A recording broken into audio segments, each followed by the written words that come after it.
Monsieur le Premier ministre, savez-vous ce qu'est un moine soldat? Un homme qui mène une guerre sacrée, qui croit servir une cause supérieure et qui, pour cela, brûle tout sur son passage. C'est bien ce que vous êtes. Vous l'avez dit vous-même, vous êtes un moine soldat, celui de M. Macron. Vous servez un pouvoir minoritaire persistant et pour ça, vous saccagez les fondements même de la démocratie. Le président Macron impose désormais son pouvoir contre la volonté du peuple. Il n'est plus garant des institutions de notre pays. Il n'a pas écouté une seule fois la colère qui s'exprimait dans les rues et sur les ronds-points. Il a volé par 49.3 2 années de retraite aux Français. Il a décidé tout seul d'une dissolution de l'Assemblée nationale, puis a ignoré le vote des Français.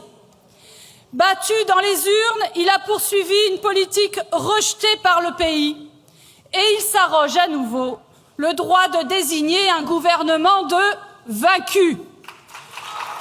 Nous sommes en ce moment même à un tournant de l'histoire.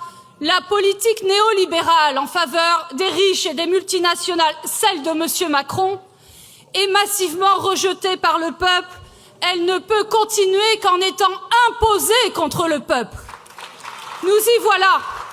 C'est le néolibéralisme autoritaire et vous en êtes le moine soldat, Monsieur le Premier ministre, avec vos pauvres armes, faites de tractations de couloirs, de discussions secrètes, de deals politiciens méprisables.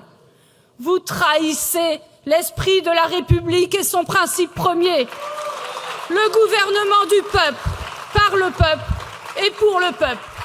Dès lors, ce n'est pas vous l'enjeu, Monsieur le Premier ministre, c'est la France.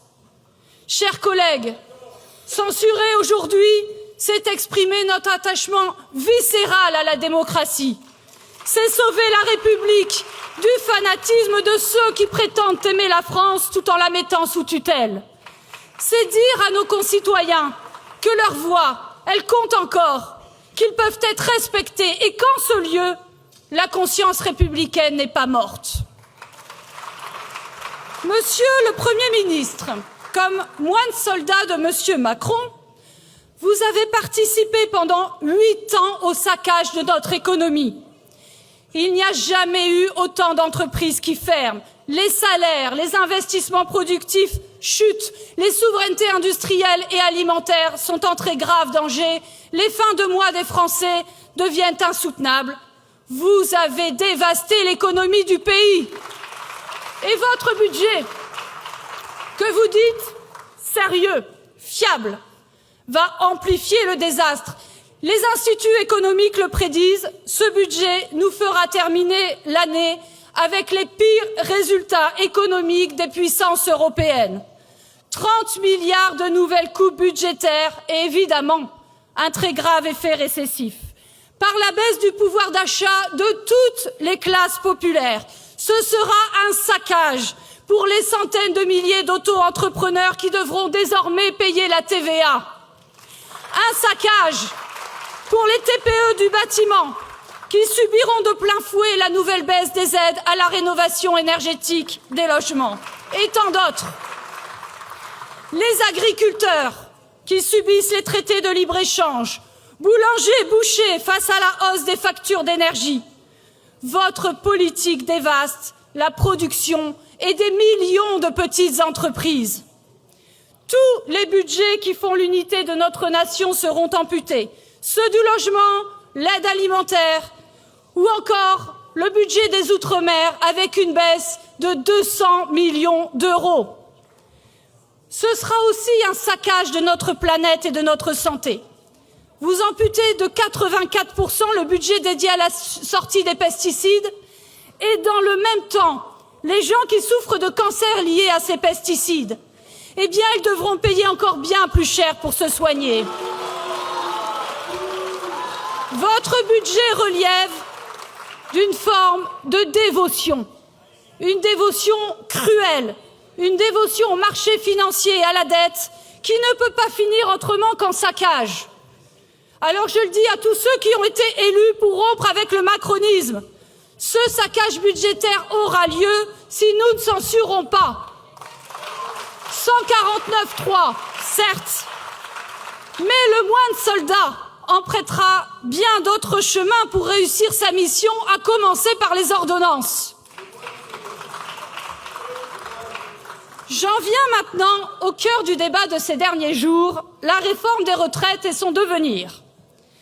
Ne nous y trompons pas, mes chers collègues, si ce gouvernement demeure, il poursuivra la démolition de notre système par répartition, car la suspension annoncée n'est qu'un leurre, une tromperie, un subterfuge.